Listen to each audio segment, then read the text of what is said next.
Sejam todos muito mais que bem-vindos a mais um episódio super especial do podcast Opinião Segura. E digo especial porque a gente está aqui no Centro de Convenções Brasil 21, no ILAB 2025, um evento de grande porte organizado pelo Concesp, em que torna Brasília também capital da segurança pública nesses dias. Afinal, reúne aqui os principais gestores que estão à frente das principais instituições do sistema de segurança pública do Brasil. E eu tenho a honra de ter aqui à minha frente meu grande amigo do estado do Mato Grosso do Sul, Coronel Videira. Seja muito bem-vindo, comandante. Ô, Luciano. Eu apresentei no senhor como Coronel Videira, ó, E é o mas delegado Videira. é delegado Videira, perdão. Eu vou falar uma coisa para você, esclarecendo que eu trabalhei mais tempo com os irmãos militares do que com a minha polícia civil. Eu fui escrivão de polícia, delegado de polícia, mas sempre atuei na fronteira. E o meu primeiro chefe, praticamente, foi o coronel Adib Massad, um coronel da reserva antigo, que comandava o grupo de operações de fronteira. E eu era escrivão dele. Depois fui delegado de polícia, no Departamento de Operações de Fronteira, na DEFRON, e sempre trabalhei nessa área. E os militares sempre foram irmãos. Então, a gente fomenta, prega muito a integração, que é um ingrediente indispensável hoje para você produzir segurança pública, sobretudo num estado de fronteira. O Mato Grosso do Sul tem mais de 1.500 quilômetros de fronteira, mais de 550 quilômetros de fronteira seca com Paraguai e Bolívia. Este ano, Luciano, nós já apreendemos mais de 300 toneladas de drogas. E este trabalho é feito pelas forças estaduais, principalmente. Nós temos o apoio da Polícia Rodoviária Federal, da Polícia Federal, das guardas municipais, daqueles municípios de fronteira, como Ponta Porã, que nos auxiliam também, levando segurança pública. Mas fazer segurança pública no estado de fronteira, fazer segurança pública no estado que mais apreende drogas no país, exige, principalmente, além de investimentos e inteligência, sobretudo, a integração. Então, o trabalho com o policial militar, com a polícia militar, ele é indispensável para quem quer fazer segurança pública de verdade. Eu apresentei o senhor como coronel porque a gente, antes de iniciar a entrevista, da relação de amizade e até um pouco de parentesco, né, com o nosso querido amigo Coronel Renato Garnes, que é o comandante-geral da Polícia Militar do Mato Grosso do Sul e também é presidente do CNCG, que inclusive está se reunindo aqui neste evento. Coronel Garnes, eu tive a oportunidade há um pouco mais de um mês atrás de entrevistá-lo aqui no nosso estúdio aqui em Brasília.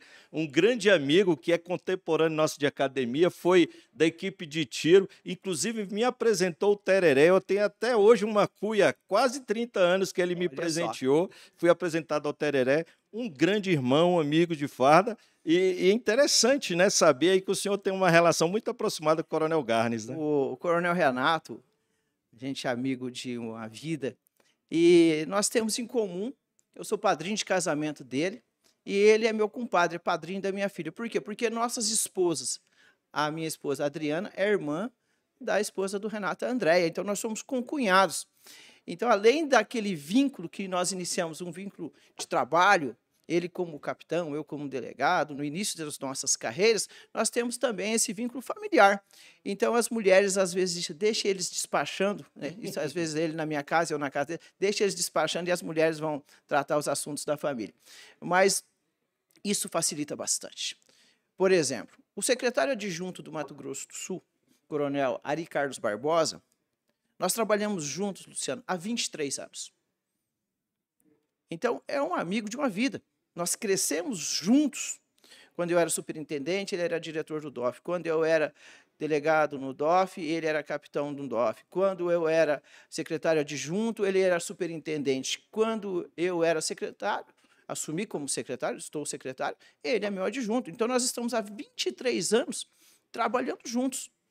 Então, esta união da Polícia Militar, da Polícia Civil, produz bons frutos.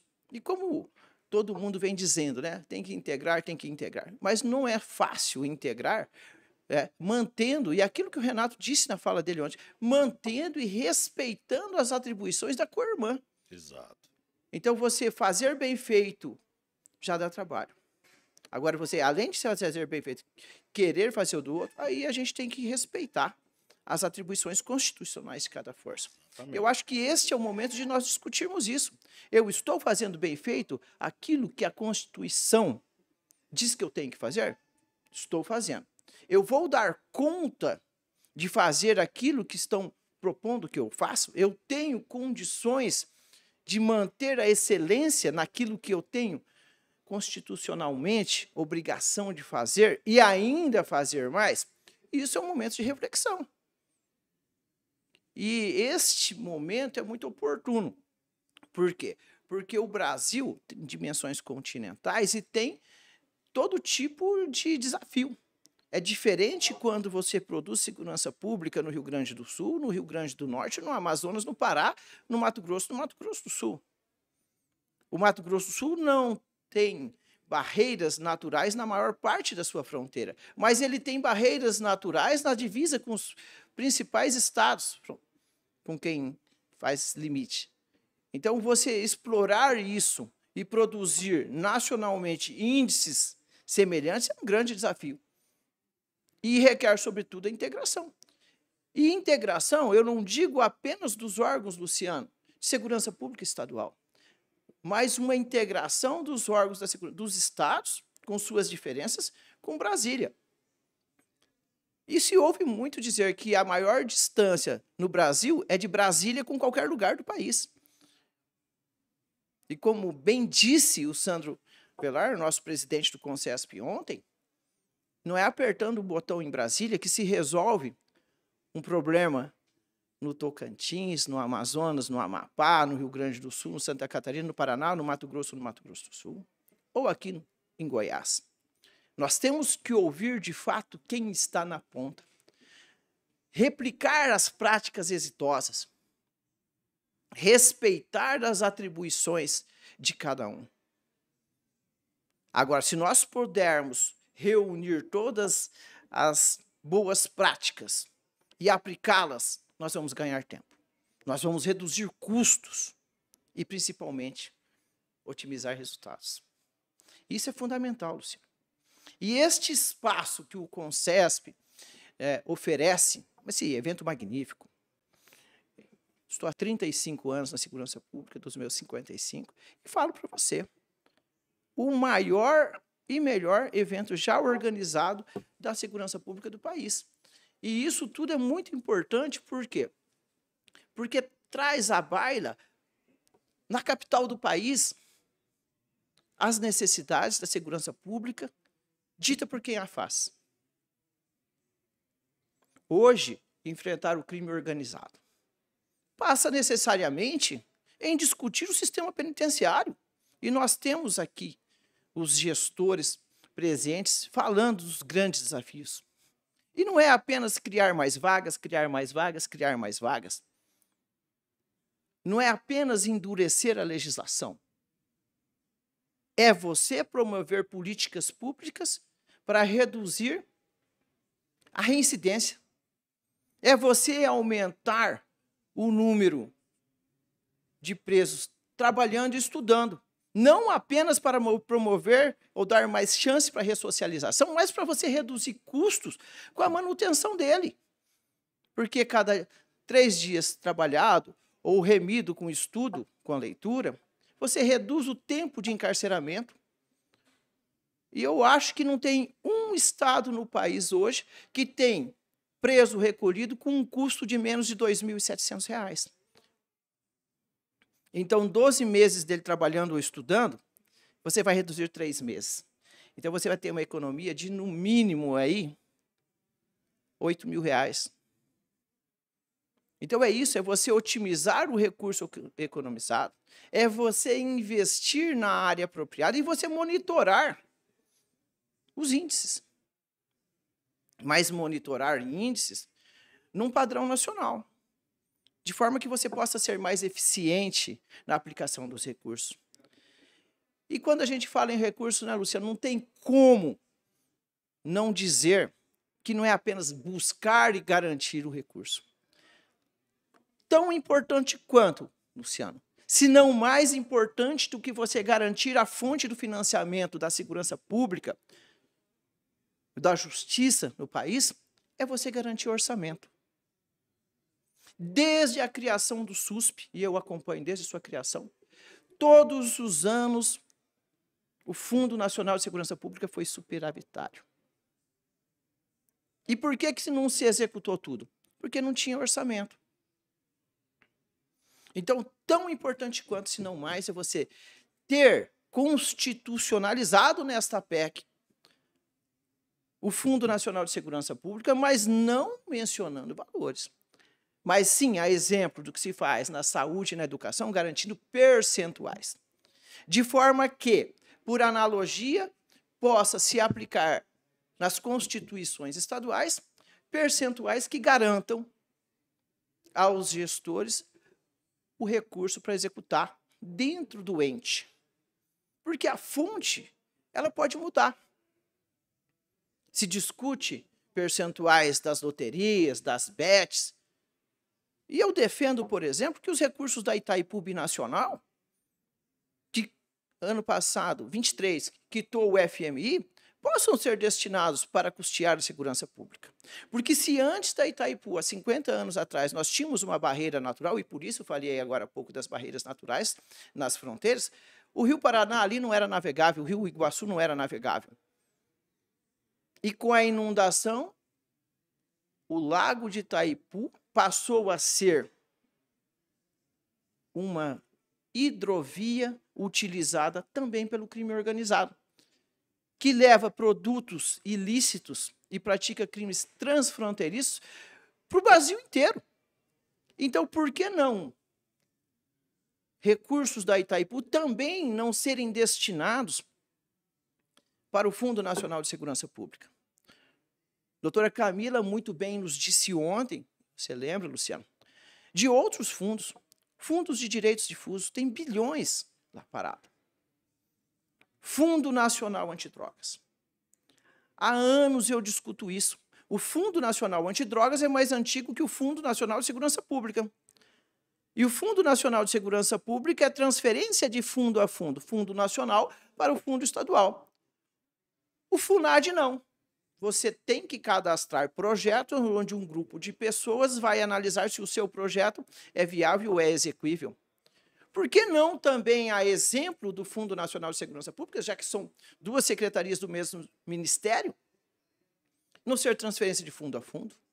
Fundo de direitos difusos. Pode custear, e agora, Fundo do Amazonas, podem custear as ações dos bombeiros. E não só apenas com investimentos, mas custeio também. Então, eu acho que este espaço hoje era para nós, para nós aproveitarmos. Aproveitarmos para compartilhar as boas práticas, para praticarmos integração, lato sensu, mas principalmente a inteligência na destinação dos recursos, otimizando o investimento, reduzindo o custo e imprimindo celeridade. Nós temos que aproveitar este momento para discutirmos a PEC e também o time dela. Propormos, discutirmos, e não pode ser uma PEC de cima para baixo. Eu defendi com o nosso presidente, Sandro Avelar, que a proposta das medidas infraconstitucionais, principalmente, e ali tem uma que a gente defendeu muito, é a nossa segunda proposta, que é a indenização dos estados em face do enfrentamento do crime de tráfico de drogas. Um exemplo do nosso estado, do nosso Mato Grosso do Sul, e eu dizia aqui, no sistema de justiça. Nós temos per capitamente, Luciano, uma das maiores populações carcerárias do mundo. A média nacional hoje deve estar na faixa de 350 presos por 100 mil. Segundo o CNJ, não é o Mato Grosso do Sul, não. Segundo o CNJ, nós temos no Mato Grosso do Sul hoje 748 presos por 100 mil. 42% são oriundos do tráfico de drogas. Bem acima da média. Muito acima da média. E o custo elevado disso para o Mato Grosso do Sul? Manter isso não é só ampliar as vagas. E o que nós recebemos da União em contrapartida para apurar um crime, por exemplo, que é de competência da Polícia Federal?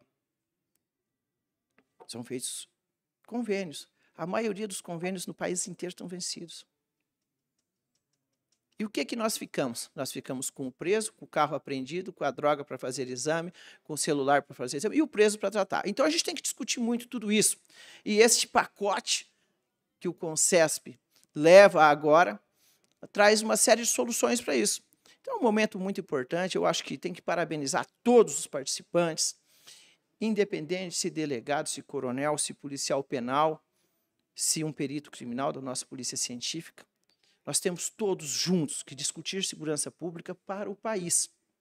Segurança pública com eficiência para as nossas fronteiras, sem se esquecer também dos portos, dos aeroportos. Então é um momento ímpar. Luciano, eu quero parabenizar você e toda a equipe que está por trás desse grande evento.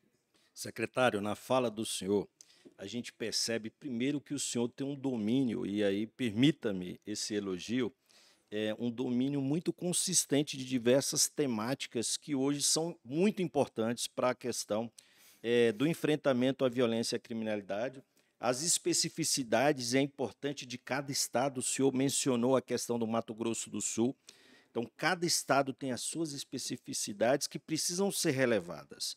Em ambientes como esse, falas como a do senhor, e a gente sabe que há outros colegas que também têm um entendimento alargado como esse do senhor, especializado como um homem de carreira policial, que entende na prática, na teoria e na vivência os dissabores do enfrentamento ao crime.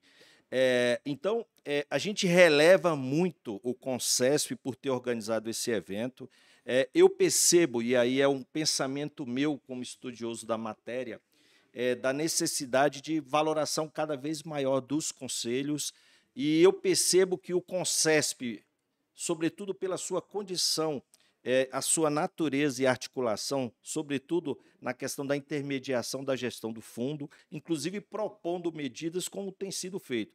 Então, encontros como esse, com profissionais do nível do senhor, com entendimento adequado de finança, de orçamento e também do tratamento eficaz à violência e à criminalidade, é que justamente entrega muito para que a gente possa, de fato, discutir com especialistas questões que são essenciais para a garantia da segurança pública da nossa população. É bem isso, eu acho que nós temos diversas lideranças, diversos gestores estratégicos na segurança pública do país que podem contribuir para um Brasil melhor. Agora, nós temos algumas preocupações além dessas, Luciano. Por exemplo, e bem disse o secretário Sandro Avelar ontem, e nós discutimos muito contundentemente, e vamos discutir isso no Congresso, é a composição do Conselho Nacional de Segurança Pública. É inadmissível, Luciano, você ter 50 membros, 50 conselheiros. É marcar uma reunião para marcar a próxima reunião e não discutir, não chegar a nada. Políticas públicas na área de segurança pública, que é a maior demanda do país hoje. Você, para investir em um país, em um estado, você tem que olhar os índices de criminalidade dela. A ausência da segurança pública afugenta investimentos. Então, hoje, você ouvir o profissional da segurança pública que está na ponta, é você ouvir a sociedade e você projetar um Brasil, não para 2026, mas um Brasil para 2030, para 2035, 2040, para curto, médio e longo prazo. E a segurança pública, ela está presente em todas essas fases, seja curto, médio ou longo prazo. Eu estou usando o exemplo do Mato Grosso do Sul, porque foi o estado com o maior, em primeiro lugar no país em investimentos. Nós temos lá, em construção, as 2 maiores plantas de celulose do mundo, sem reduzir a produção de proteína animal, principalmente de origem bovina, ampliando as proteínas vegetais, agora com a introdução do suco de laranja. Os laranjais que sofrendo estão com o Green em São Paulo, estão pulando o rio e indo para o Mato Grosso do Sul. E nós aproveitando as florestas de eucalipto para a produção de celulose. A Arauco chilena e a Suzano estão investindo em cada estação, cada planta dessa, mais de 25 bilhões de reais. Então, você tem, por exemplo, um município que tinha uma população de 8 mil habitantes e que recebe 12 mil trabalhadores. É uma Brasília quando começou a construir. Exato. Então, você ter condições de assegurar a este investidor a segurança necessária, não somente para os 8 mil moradores do município, mas para os 12 mil novos moradores, é um grande desafio. E a segurança pública vem junto com a saúde e a educação. É a saúde dessa população volante, e a educação para os filhos desses trabalhadores. Então, saúde, educação e segurança pública, serviços essenciais. E nós temos que garantir nesta PEC o percentual que a segurança pública vai receber. Garantir não somente fontes de financiamento, e esses são os mais diversos, mas principalmente o orçamento. De forma que você possa prever nas LOAs, nos planos plurianuais, aquilo que se projeta a curto, médio e longo prazo. Então, é um momento oportuno de todos juntos discutirmos e mostrarmos para os nossos legisladores que, se o Brasil quer ser um país próspero, ele tem que, principalmente, investir cada vez mais nesses 3 pilares. Principalmente na educação hoje. Educação, Luciano, é a forma mais célere e barata de produzir segurança pública. Porque deságua na segurança pública políticas equivocadas ou a falência da competência de outras áreas. Então, fazer segurança pública preventiva, através de programas sociais, de reinserção, sempre otimizando através da educação, do fortalecimento da família, formando o estudante de hoje, que é o cidadão de amanhã. Nós fomos crianças um dia e estamos hoje aqui tratando segurança pública em nível estratégico. Então, quem nos preparou há 30, 20, 40 anos atrás, tinha uma visão de um Brasil do futuro. E nós temos esta responsabilidade, não só enquanto profissional da segurança pública, mas cidadãos brasileiros. E esse é o grande desafio. O senhor falou da questão da educação, né? E é interessante que a segurança pública tem entregue e feito muito dentro daquilo que a gente pode chamar de prevenção alargada ou o princípio da precaução, né? Então, é difícil a gente não identificar um quartel de polícia, ou às vezes até uma delegacia, porque também há delegacias que também possuem ações sociais para a comunidade, abrem suas portas, têm trabalhos comunitários, né? Seja uma escolinha de futebol, seja uma escolinha de judô. Então, quartel do bombeiro, quartel da PM, temos aí uma diversidade de programas, né, voltadas justamente a essa atenção à comunidade, porque já se convenceu que é importante também a segurança pública dar esse tratamento, porque não é desvio de funções nem finalidade. De forma alguma. E a gente tem as escolas cívico-militares, os colégios militares, que têm feito um papel, eu digo até de polícia comunitária, formando e também contribuindo para a educação. E aí o senhor também citou uma questão que é muito importante, que às vezes as pessoas não têm noção, né? Então, por exemplo, quando vem uma fábrica de grande porte, obviamente há a questão dos impostos, mas a gente tem que entender que, por outro lado, o Estado ele vai ter que prover educação, prover saúde para essas pessoas que estão vindo e prover segurança. E infraestrutura e moradia. Infraestrutura. Então, no final das contas, o imposto que entra, ele acaba sendo dissolvido por essas outras questões. Então, por exemplo, um presídio federal que é instalado numa capital como o Distrito Federal, nós temos, por exemplo, imagine um estádio de futebol que atrai multidões de diversas partes do Brasil, shows. Então, o indivíduo que vem de outro estado aqui, comete um crime, ele vai, obviamente, se utilizar desse sistema ou sofre um acidente, ele vai ter que ser tratado com os recursos daquele Estado. Então, essa fala do senhor é uma fala muito coerente, inteligente, trazendo essas discussões para que essa repartição dos recursos ela seja adequada às especificidades de cada Estado. E a mesma questão também naquilo que, por exemplo, são equipamentos que são importantes para o Mato Grosso do Sul, que de repente não são para Rondônia. O Mato Grosso do Sul, Luciano, não sei se você sabe, além de ter Pantanal, além de ter fronteira, tem também a terceira maior população indígena do país. E já fomos a segunda. A segunda é a Bahia. E as principais comunidades, essas aldeias, estão ou na linha ou na faixa de fronteira. E é uma mão de obra e o interior de uma aldeia é um Brasil de 30 anos atrás, onde políticas públicas, inclusive de infraestrutura, estão por demais defasadas. Na saúde, na educação, na distribuição de água. Dourados, por exemplo, tem 2 aldeias, divididas por uma rodovia estadual, a aldeia Jaguapiru e a aldeia Bororó, inseridas no contexto urbano da cidade, embora é área rural. Ali estão 23 mil índios. É uma população maior do que a maioria dos municípios do Mato Grosso do Sul.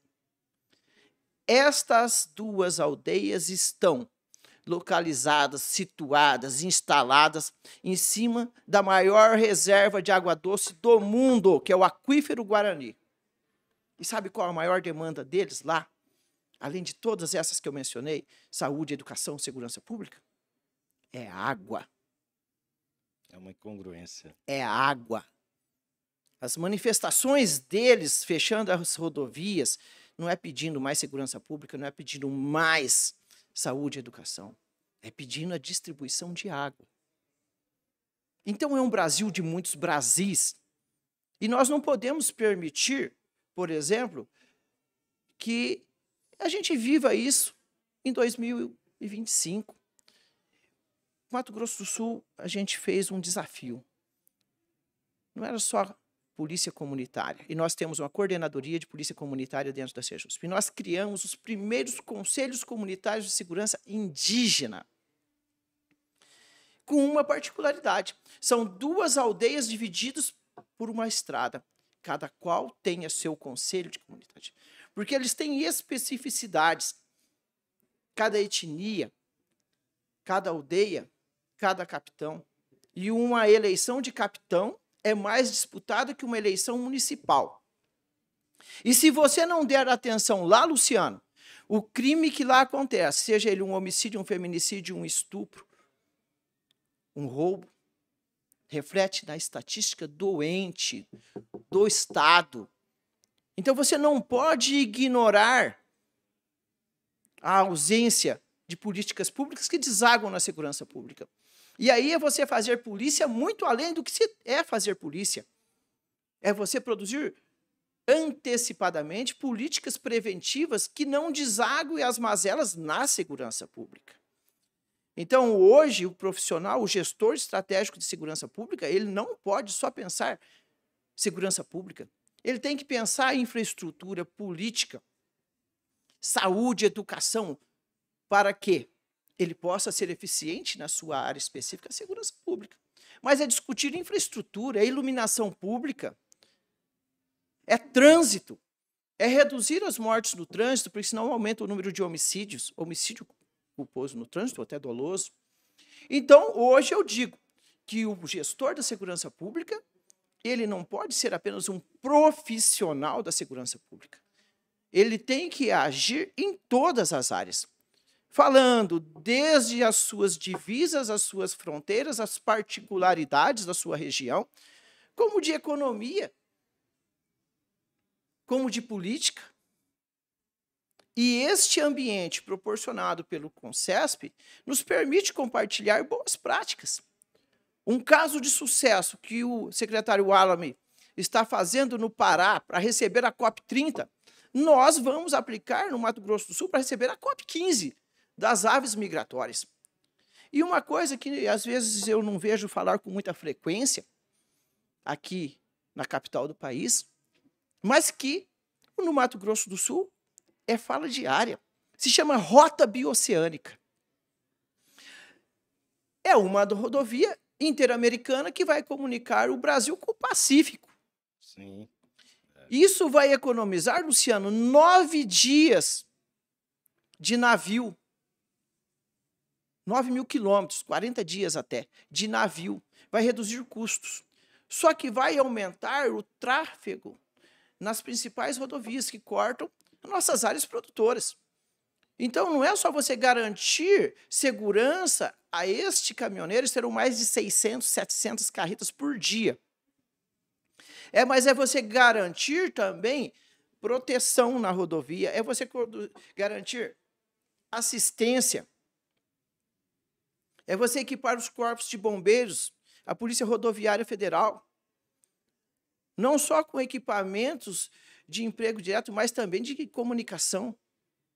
É você garantir infraestrutura de apoio ao longo da rodovia para esses caminhoneiros, mas também, e aí transcende as competências da segurança pública, você ter barreiras, não digo só sanitárias, fitossanitárias. Por quê? Porque hoje o que tem mantido o PIB do Brasil de pé é o agronegócio, são as exportações das nossas commodities, animais e vegetais. E você proteger as nossas commodities, as nossas plantações de pragas ou de pestes é fundamental, porque interfere direto no PIB do Brasil. Você ter hoje um rebanho livre de aftosa sem vacinação exige um protocolo muito rigoroso. Você ter hoje sanidade nos aviários, na suinocultura, é você garantir recursos para o PIB brasileiro. E a rota bioceânica vem exigindo não só que o Brasil tenha condições de manter barreiras sanitárias, mas dar uma pronta resposta no caso, por exemplo, de uma gripe aviária. E a COP15 vai discutir o quê? Rotas migratórias, principalmente de aves. Rio Grande do Sul teve um caso agora recente de gripe aviária. E aí os grandes compradores, importadores, suspendem a importação. Tivemos casos aqui também no DF. Aqui também. E aí o que eu falo, Luciano? Eu sou um profissional da segurança pública, mas eu tenho a obrigação de saber que um navio que saiu carregado do porto de Antonina, de Santos ou de Paranaguá, carregado com frango, e ele vai chegar na China ou na Índia e não vai conseguir descarregar. Enquanto a equipe de lá não vir aqui verificar e depois promover, olha, de fato foi contornado, o alimento é saudável, está superado. E aí, o que você faz com aquele frango, aquele navio inteiro de frango, de suíno ou de carne bovina, que está lá atracado num porto em Xangai, por exemplo? Então, nós temos que garantir, normalmente, segurança pública, fontes de financiamento da segurança pública, garantir o orçamento, uma visão macro do país para aplicar dentro da segurança pública, dentro do sistema judiciário, da justiça, as medidas que vão ser, de fato, eficientes. E isso exige uma integração, uma interlocução muito grande. Eu sei que tirei, inclusive, o senhor do evento, né, para essa entrevista. Sei que o senhor tem o tempo aí bem diminuído por conta da agenda. Eu agradeço imensamente aqui a entrevista. O senhor é um poço de conhecimento. Fazer segurança pública exige, de fato, um conhecimento alargado, e o senhor demonstra que tem esse conhecimento, né? Então, fico muito honrado, grato pela entrevista. Espero que essa seja a primeira de várias e que a gente possa, nas diversas reuniões do Concesp, estreitar um pouco mais e fazer um segundo tempo dessa entrevista. Muito obrigado. Luciano, eu quem agradeço essa oportunidade de nós falarmos neste ambiente propício sobre segurança pública, mas sim, numa visão macro de economia, de política e da importância, principalmente, daquele que produz segurança pública, que é o nosso maior ativo, que é o homem e a mulher que está em qualquer lugar do Brasil promovendo a segurança da nossa população, do nosso Brasil inteiro. Muito obrigado pela oportunidade, Luciano. Vamos contar sempre com você. Muito obrigado, doutor Videira. E esse foi mais um episódio especial do nosso podcast Opinião Segura, aqui diretamente do ILAB 2025, ILAB Segurança, organizado pelo Concesp. Forte abraço a todos, força e honra. Um grande abraço, gente.